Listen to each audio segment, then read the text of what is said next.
संभाजीनगरच्या खंडाळा खून प्रकरणामध्ये धक्कादायक व्हिडिओ समोर आलाय।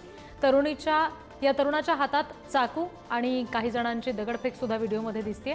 खंडाळा गावामध्ये 2 दिवसांपूर्वी धारदार शस्त्राने हल्ला करण्यात आला होता। या हल्ल्यात एकाचा मृत्यू झालाय तर 2 जण गंभीर जखमी आहेत।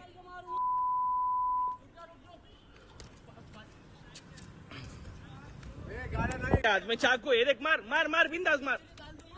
ये देख तो ठोकेगा। तेरी रिकॉर्डिंग आई हुई बेटे, आप पुलिस स्टेशन में नहीं कहना, नाम बदल के रखना। फोन लगा रे।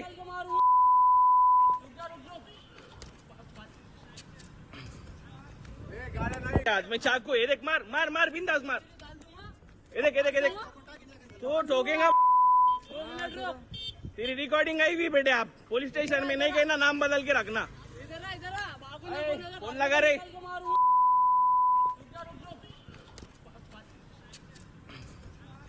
खंडाळा खून प्रकरणामध्ये हा धक्कादायक व्हिडिओ समोर आलेला आहे। पुढारीवर एक्सक्लुझिव्ह व्हिडिओ तुम्ही बघताय। तो ठोकेगा। चाकू हल्ला करण्यात आलेला होता। तेरी रिकॉर्डिंग आई हुई बेटे, आप पुलिस स्टेशन में नहीं कहना, नाम बदल के रखना। हा सगळा प्रकार घडतोय, आपण बघतोय। फोन लगा रे।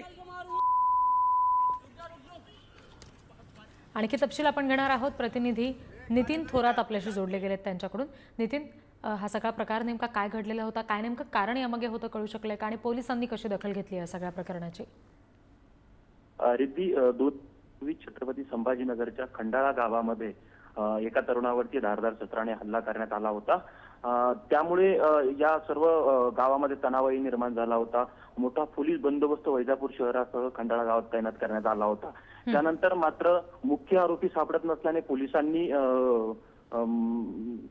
नागरिकांनी त्याचा मृतदेह ताब्यात घेण्यासाठी नकार दिला होता। अखेर 24 तासानंतर छत्रपती संभाजीनगरचे माजी खासदार इम्तियाज जलील यांनी मध्यस्थी केल्यानंतर त्या तरुणाचा मृतदेह ताब्यात घेतला होता।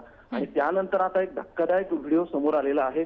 त्यामध्ये तरुण चक्क एक चाकू घेऊन हातात आपल्याला जाताना दिसतोय। या सगळ्या घटनेमध्ये 7 आरोपी होते, तर जे मुख्य 2 आरोपी फरार होते त्यांना अखेर स्थानिक गुन्हे शाखेच्या टीमने मध्यरात्री ताब्यात घेतलेला आहे। आणि आता या प्रकरणाचा अधिक तपास पोलीस करताना आपल्याला पाहायला मिळत आहे। रिद्धी जी, धन्यवाद सगळ्या तपशिलांसाठी नितीन।